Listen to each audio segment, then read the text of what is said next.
No, that's all right now.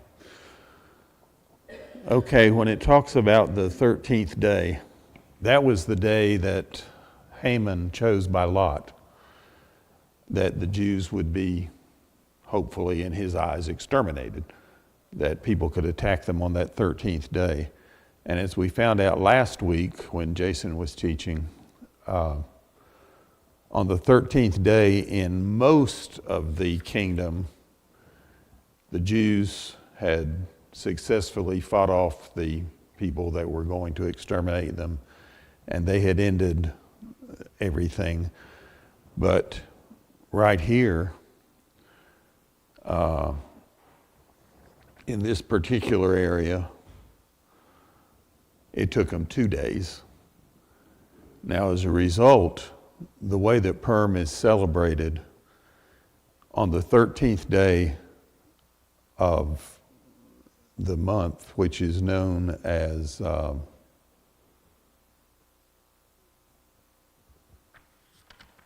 where did I put it? Adar. They fast. On the 14th and 15th days, they celebrate. And the reason they do the 2 days is because it took 2 days before the Jews were totally liberated. They had their opponents conquered at that point. Now, Mordecai is the one that came up with this festival. And it's a little different than every other festival.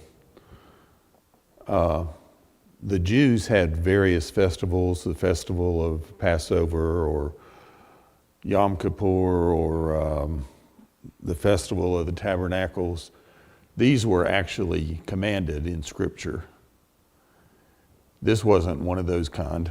This was one that he thought that they needed to remember that they were liberated, they were saved and protected against Haman's plan. And he wanted that to be remembered for all time. And even today, we do that to an extent. Now, I don't know if it'll last for 3,000 almost years. But if you think about it, there's things we observe. 9/11 is mentioned in the book here, and we remember it. Older people, young ones don't remember as much, but Pearl Harbor Day. In England, they take very seriously Remembrance Day, which is kind of like our Veterans Day. And it's one of their most sacred remembrance days every single year. But as I say, Mordecai just thought that the Jews should be thankful for their safety, and it would cause them to think about acting in the best interests of others. Mordecai and Esther had acted on behalf of the Jews. And Mordecai felt like that, today we use an expression, pay it forward. He felt like they should be doing the same thing, that they should be reaching out to others and helping them, protecting them, supporting them, and so forth.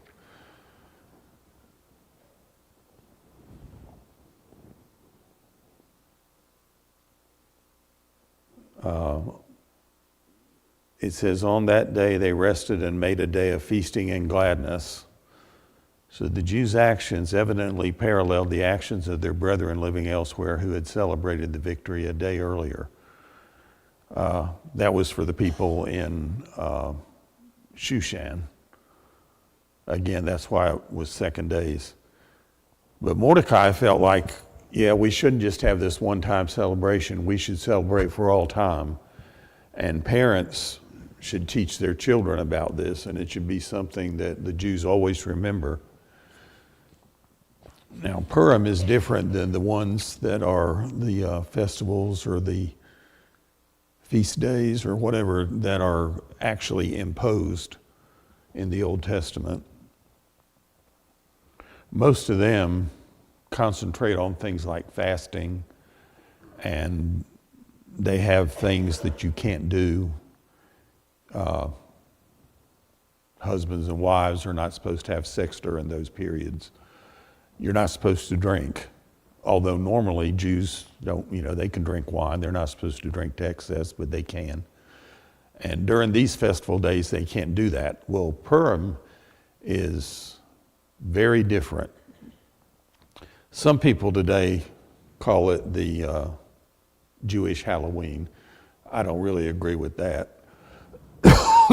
But the reason is because they dress up, they celebrate, they have music.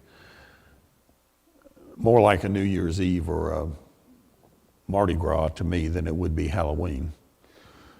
But there are 4 things that you have to do if you're an observant Jew and you're celebrating Purim. First of all, you have to read the book of Esther. People gather together and they read the book. That reminds them of the history and everything that happened here. Secondly, they have to give charitable donations to at least 2 needy individuals. So you can't just make a general contribution to a charity. You have to actually find 2 people and help them out some way. Thirdly, you have to share a gift of food with at least 1 friend. And fourthly, you have to partake in a formal festive meal. In addition to this, they dress up, they drink, they have music, they have parades. But another thing that's different from the other observances, they don't have Sabbath type restrictions. They're allowed to work during Purim. They're allowed to keep businesses open. They exchange gifts with each other. In addition to these 4 formal observances, they also can give gifts one to another, just as a way of celebrating the fact that the Jews were preserved against Haman and the enemies. It's all about unity and family and togetherness and their triumph over adversity. One thing that's kind of interesting is during the celebrations when they read the book of Esther, every time Haman's name comes up, they get these noisemakers out. And you're not supposed to hear his name. So when they say something like they hanged Haman, they hear hanged and then they start making the noise. And the idea is that he's so hated that you don't ever repeat his name. You don't ever listen to his name. When they talk about his 10 sons being hanged, same thing. They get out those little, those noisemakers that you twist and they make that clicking sound, or you can get out little horns or whatever, but you're supposed to drown out his name because he's supposed to be hated for all time. So basically, it's much more festive and less solemn than all the other Jewish festivals. This is voluntary. Mordecai did not impose a command that people had to do this. He, in his communication to them, he indicated that this was a period that they should be grateful, they should observe for all time, they should teach their children. And he just made a case that it's something you should always remember, that you were in this situation and you've been delivered from the person who wanted to destroy you.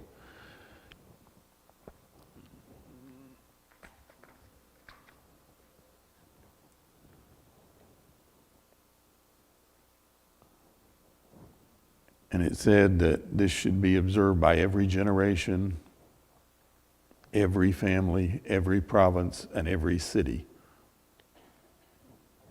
Now this year, it's going to be celebrated next month. Adar is the 6th month of the civil year to the Jews.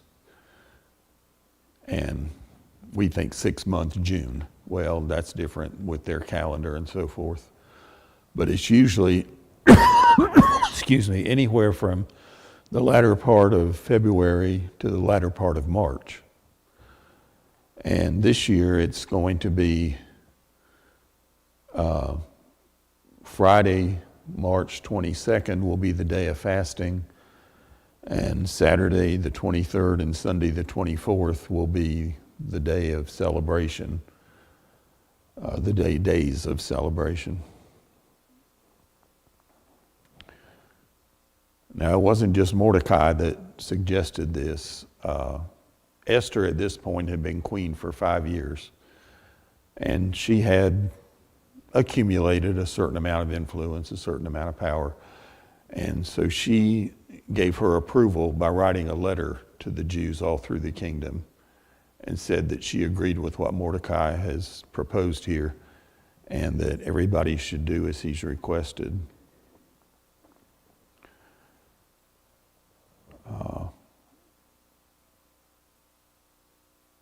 Now the book closes with a very short chapter, chapter 10. And King Ahasuerus imposed tribute on the land and on the islands of the sea. Now, when we say impose tribute, we think of tribute as honoring somebody. No, when a government imposes tribute, it's imposing taxes. So he was raising money. So now all the acts of his power and his might and the account of the greatness of Mordecai to which the king advanced him, are they not written in the book of the Chronicles of the kings of Media and Persia? For Mordecai, the Jew, was second to King Ahasuerus and was great among the Jews and well received by the multitude of his brethren, seeking the good of his people and speaking peace to all his countrymen. So apparently, being the number 2 man in the kingdom, he did many things that beyond just establishing this and beyond the things we discussed last week. He did things as a governor, so to speak, or a prime minister, someone in that type of position. And then that's the end of the book. Doesn't tell us anything that Mordecai or Esther did in the future, but we can develop a few clues. We do have cuneiform tablets and scrolls and so forth that tell us the history of the kingdom. They don't specifically mention Esther or even Vashti or any of this, Mordecai, but they do mention the reigns of the various kings. And Ahasuerus reigned from 486 BC to 465 BC, so 21 years. And these events occurred in the 12th year of his reign. And at that point, Esther and he had been married for 5 years. So he reigned 21 years. We're now in the 12th year, and she's been queen for 5 years. So that leaves 9 more years that he was alive, and she would have been queen during those 9 years. So we wonder what happened to her. Well, we know what happened to him. One of his sons, Artaxerxes, who took over in 465 BC and reigned until 425 BC for 40 years, he led a rebellion against his father and killed him. And typically during that period, if somebody overthrew a ruler and killed them, they killed everybody that was close to them as well, so they wouldn't have anybody to, cause them problems or try to retake power or anything like that. So there's a pretty good chance that Mordecai and Esther, because of their influence and their closeness to the king, they may have been executed as well. But does anybody know anything about King Artaxerxes from other parts of the Bible?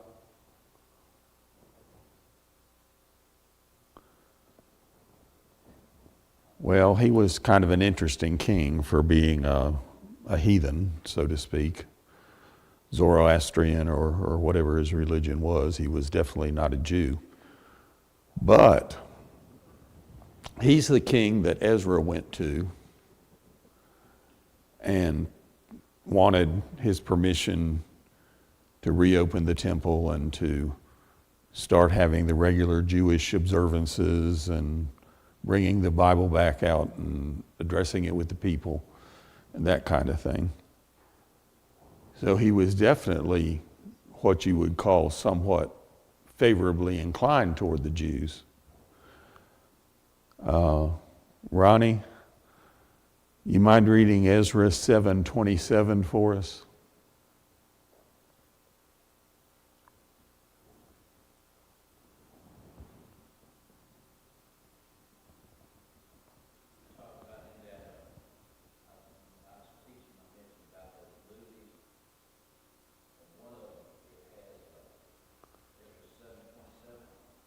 Yeah.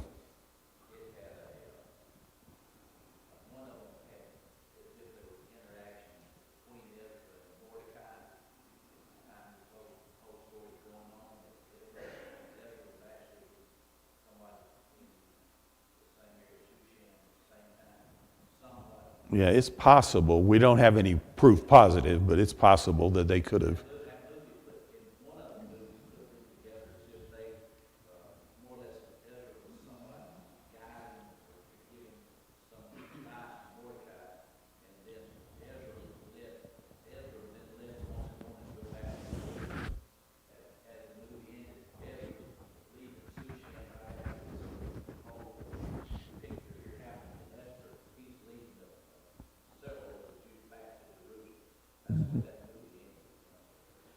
Well, without getting too deep into Ezra, because we could do 5 or 6 classes on him, but the king gave them a great deal of gold and silver and building materials, and sent them on their way back to Jerusalem. So he obviously, you think of a heathen king as, if not actively wanting to kill the Jews, he certainly was not all that fond of them in most cases. But obviously there was something about Artaxerxes, and it could be that his stepmother's influence, Mordecai's influence as a prime minister type, even though he rebelled against his father and killed his father, took over the throne, he might have had some influence from some of these Jewish individuals that led him to think somewhat favorably toward them.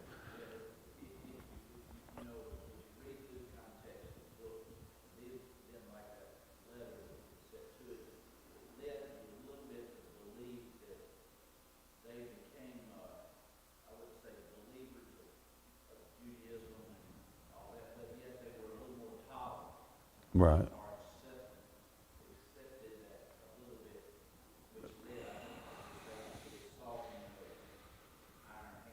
And he even actually encouraged them somewhat. It was almost like, well, I don't believe as you do, but it's good that you believe that way, and you need to, be faithful to your religion.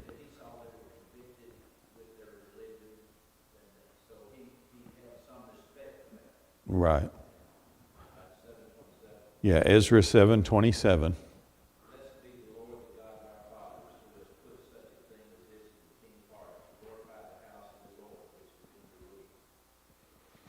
So Ezra there is giving the credit not to the king, but to God.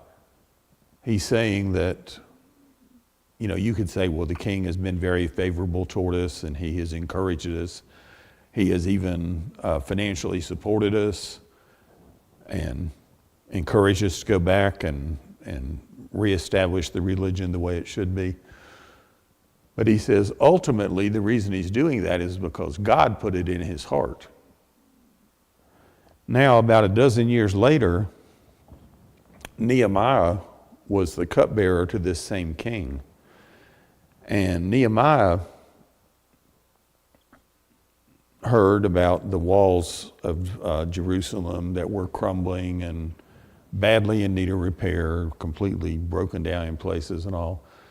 And he went to the king, King Artaxerxes, and told him about this, and he told him to go and rebuild the walls. And he did it in about 52 days, I think it was. And the king gave him financial support, gave him building materials, and, sent him on to Jerusalem. And after all this, then he came back and was a high official, again, kind of like Mordecai had been many years earlier. And he became like a number 2 man in the kingdom and accomplished great things. But Chuck, you want to read us Nehemiah 2:8? Yeah.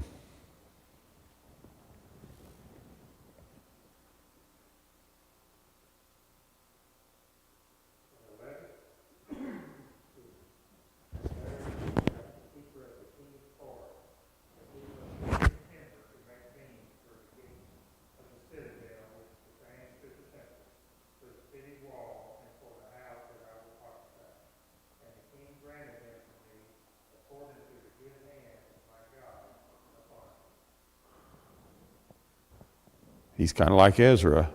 He's thanking the king, and he's saying the king did these good things. But it wasn't just the goodness of the king's heart, it was because God acted upon the heart of the king. So ultimately, this was kind of a short lesson, but one of the things we said in the very first lesson was that Esther's the only book in the Bible where God's name is not mentioned once. But God's hand is shown all through the book of Esther. And in the same way, these two individuals, Ezra and Nehemiah, they recognize God's hand and say that the good things that happened for them and that helped them to have a restoration of their religion was because God acted on these kings. It wasn't just the kings sat back and said, well, I'm a good guy, I'm going to be nice and let these people do their thing. And so I guess the lesson is that, have faith in God, and God will care for you and he will make provision for you. And sounds a little simplistic, but that's basically the lesson of the book. And that's it. You'll have a little time to talk before we have our next part of the assembly. Thank you. Any comments or questions?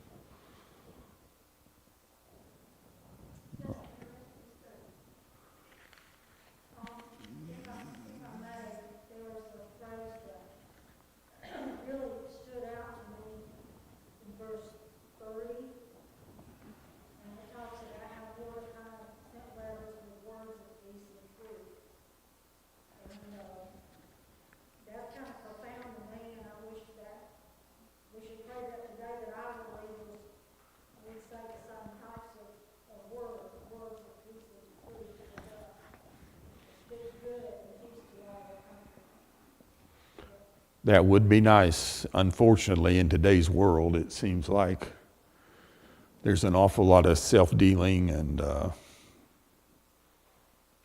just a refusal to want to go to each other and come to a good conclusion of whatever differences are. But yeah, that's a good point. All righty. Thank you much.